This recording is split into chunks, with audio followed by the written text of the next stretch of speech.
John Meriwether's School of Trading days with Aussie work-life balance. It's one of those days where you stay off the beach. We sure as hell know the Fed and the Treasury are.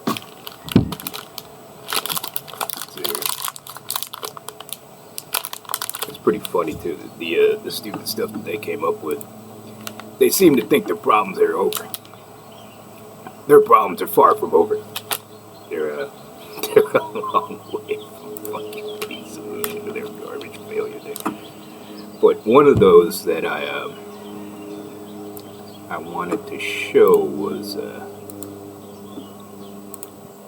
oh, by the way, don't forget to donate. Your donation is your salvation. Looking for a couple Rolls Royces and Ferraris to help bring the Jesus to people. But there's some people that'll be really needing Jesus. Which one was it? I think it was 620 billion. Let's see here. Let's see. 18 banks that have essentially made the dipshit fucking the dipshit trade, as I call it. Now, people still seem to think that capitalization or liquidity, Fed printing trillions and more dollars to shore fucking insolvent banks, just to make everybody poorer.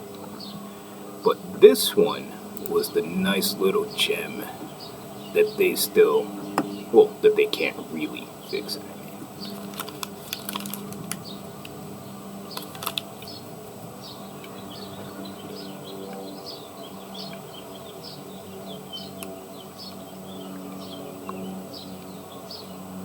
And they took down another bank, Signature Bank, today. But there will be plenty more to follow. Not just in the third world shithole of America, but all over the world. SVB collapse highlights 620 billion hole lurking in banks' balance sheets. The great part about this, it's like I was saying on the earlier episodes there, or that these, especially people who don't know anything about it, they'll say, "Oh my God, is this another Lehman? Is it systemic? Is it gonna cause another bank failure?"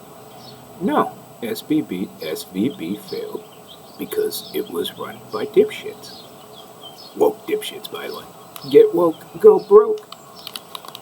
And their imbeciles there managed to fuck up running a very simple depository institution. I don't think they even made loans. Like other, commercial banks will make loans for, auto, have credit cards, have whatnot.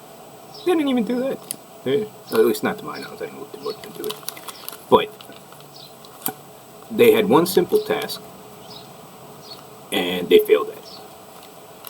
And the biggest reason why were these dipshit trades, as I had said, were the idiots, for some reason, could not foresee rates rising when Treasury decided, well, not just this one, but all the other ones in the money printing world, decided to print trillions of dollars and shut down the world to any form of production for 3 years. And for some reason, these dipshits could not foresee that inflation would be coming and rates would be rising, whether or not Powell wants to raise them. So, SVB collapse highlights 620 billion hole lurking in banks' balance sheets. This one needs a subscription. They're not going to get it.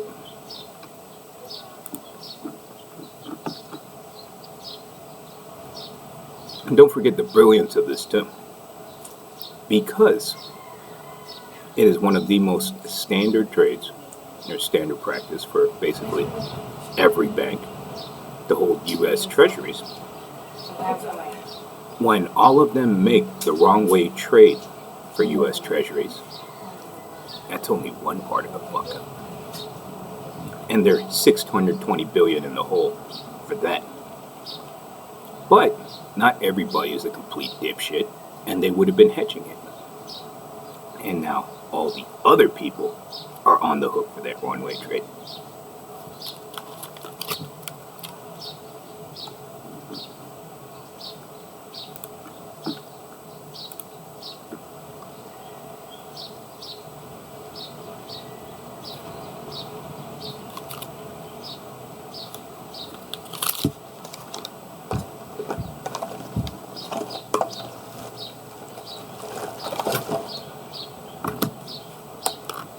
Oh, in case you wonder why I wasn't on earlier.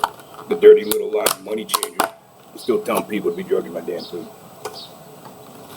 Yeah, this is one of those days where, people probably sleeping under their desks and you sure as hell know the fucking Fed is. They're having their little meetings, them in Treasury.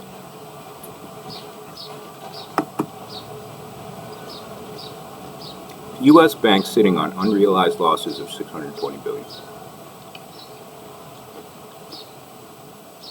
Silicon Valley Bank's collapse last week sent tingles of panic down investor spines as it highlighted a larger problem across the banking sector. The widening gap between the value large lenders place on the bonds they hold and what they're actually worth on the market. Well, see, that's the thing. This time, it wasn't something very esoteric and difficult to comprehend derivatives that nobody would understand. No, it was the most plain vanilla shit. And nobody would have said no to writing the other end of the trades on it.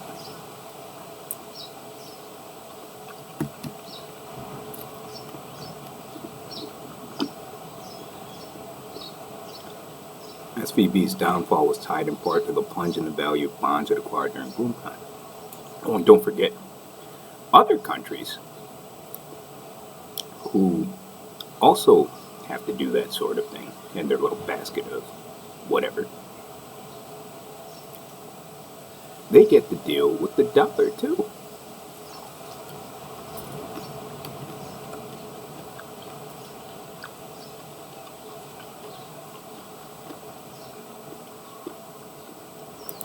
Ooh, what do we got in here? Those people hacking into my phones and computers, not liking what they're seeing.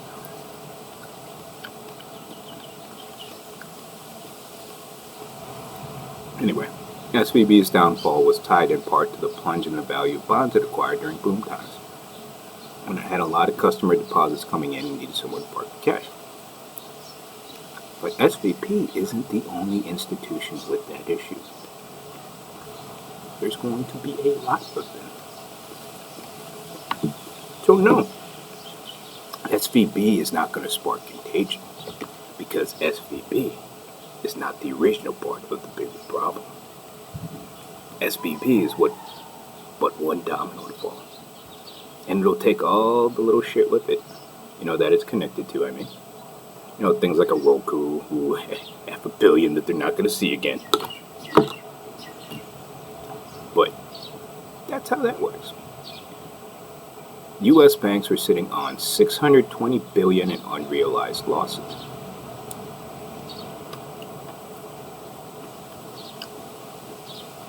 Assets that have decreased in price but haven't been sold yet at the end of 2022,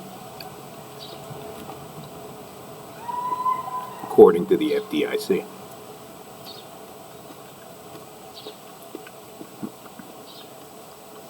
What's happening? Back when interest rates were near zero, U.S. banks scooped up lots of treasuries and bonds. Now, as the Federal Reserve hikes rates to fight inflation, those bonds have declined in value. And therein where you are fucked. Damned if you do, damned if you don't. They can keep raising rates, which they'll need to do, in the double digits, actually. Not basis points, double digits, like Volcker, all the way up to 20%. Where I guarantee you, those real estate prices will become nothing what they are now. especially commercial real estate.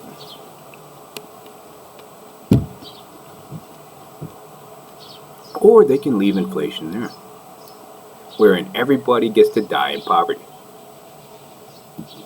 You can be any piece of shit off the street, and it will affect you. Kind of like it does now.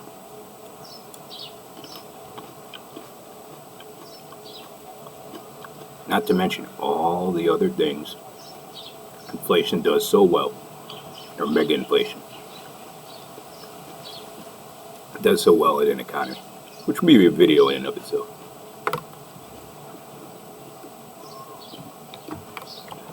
When interest rates rise, newly issued bonds start paying higher rates to investors. Makes the older bonds with lower rates less attractive and yes, even with those shift, there is a liquidity premium. Oh, and all the other, what would you call it? This is called trading premiums that people like long-term capital management got to learn about.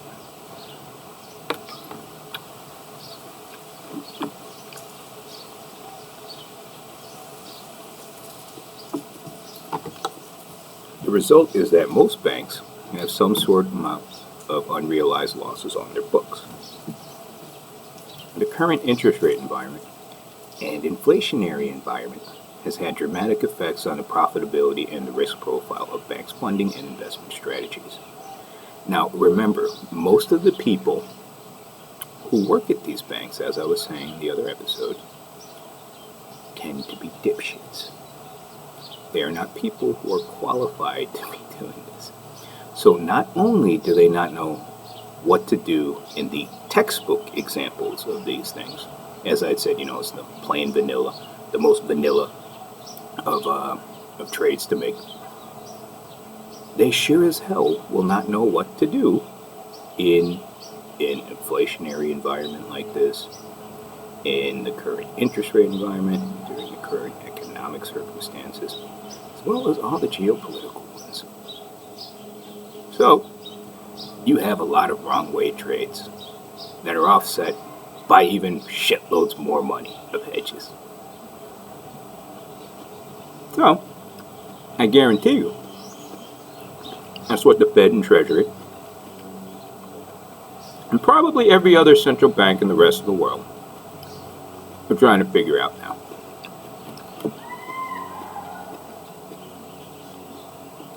I said Federal Bail-In Administration Corporation Chairman Martin Bloomberg in prepared remarks at the Institute of International Bankers last week.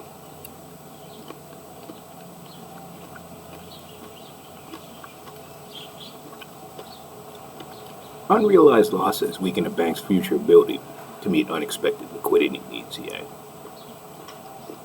And again, we covered yesterday how held to maturity is an incredibly retarded concept in this inflationary environment and interest rate environment, mega inflation, as well as your current economic, well, it's worse than stagflation.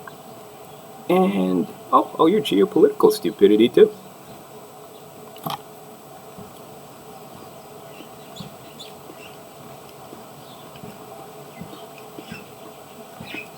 In other words, banks might find they have less cash on hand than they thought.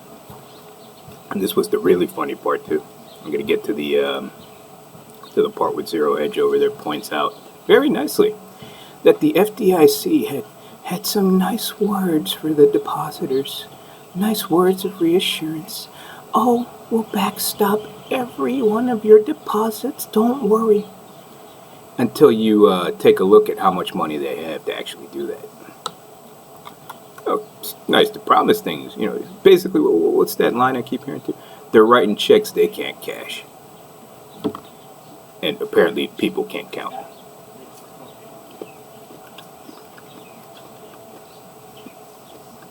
So in other words, banks might find they have less cash on hand than they thought.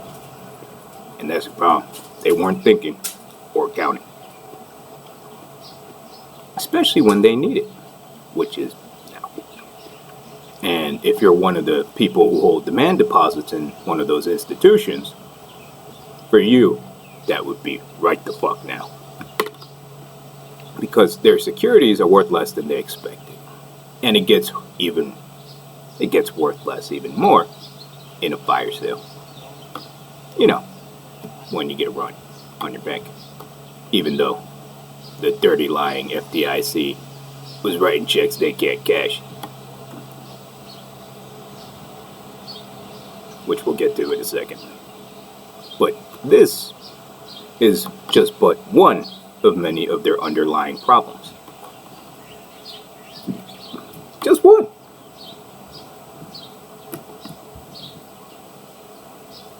Many institutions, from central banks, commercial banks, and pension funds, sit on assets that are worth significantly less than reported in their financial statements.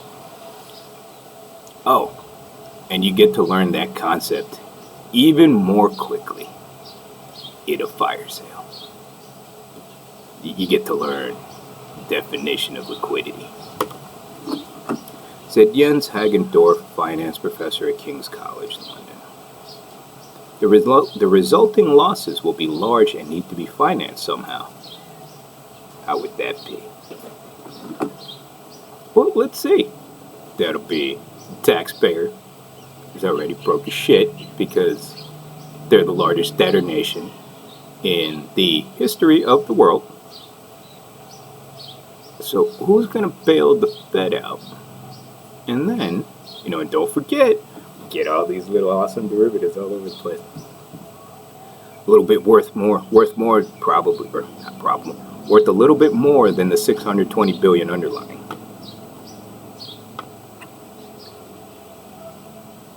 And then they're going to cry to the IMF to write them some bullshit, to print up some, or not print up, just put an entry in the computer.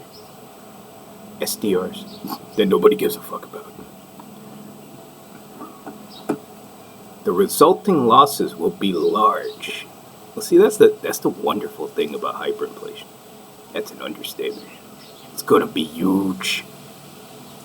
Need to be financed somehow. The scale of the problem is starting to cause concern. They should have been concerned a long fucking time ago. Like 4 years ago.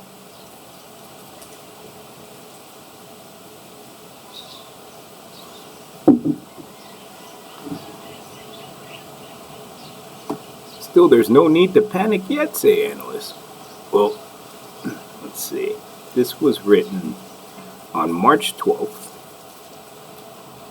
And you've had 2 banks go under since then with plenty more to go. And the Fed's panicking. So is Treasury.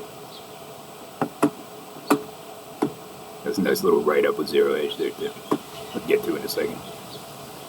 Falling bond prices are only really a problem in a situation where your balance sheet is sinking quite quickly.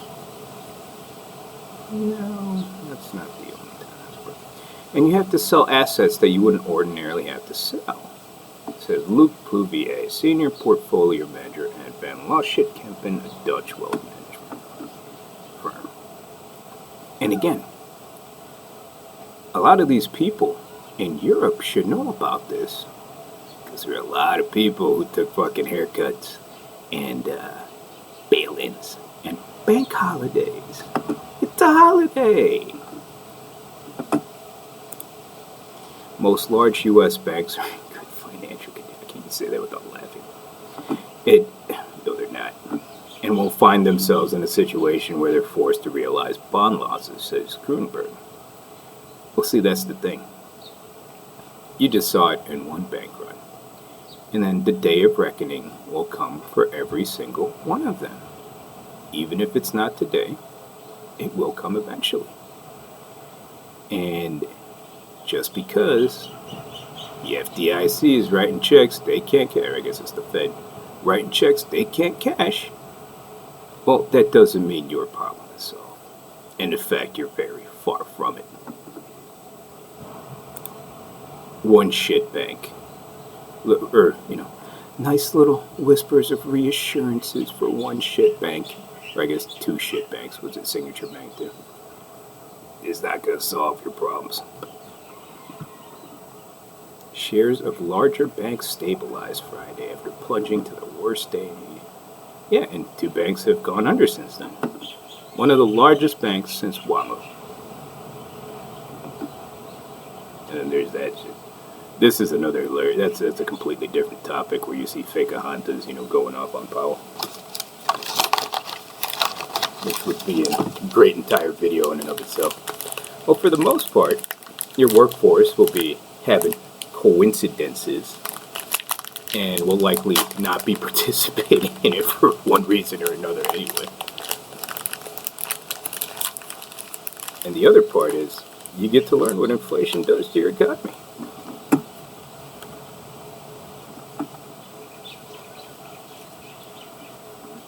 Go back to zero hedge there. What's he have here?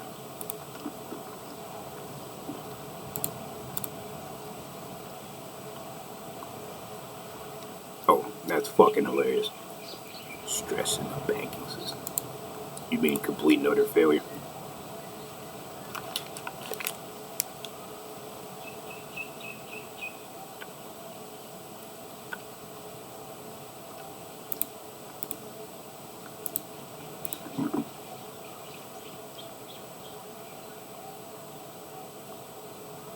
Oh, and even better, they get to deal with de-dollarization in the process.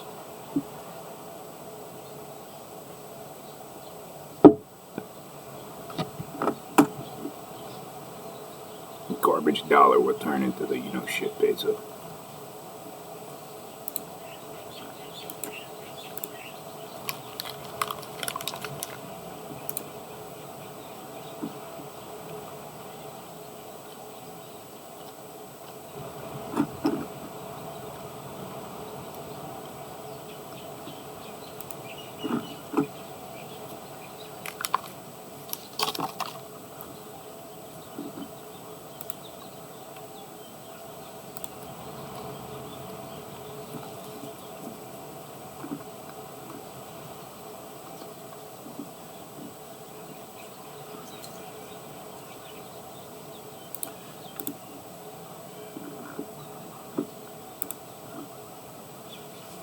Oh, and this one was a good one too.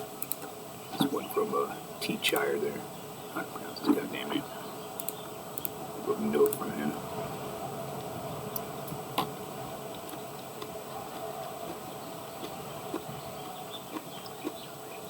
I have to put this in another video. This stuff from Zero Hedge.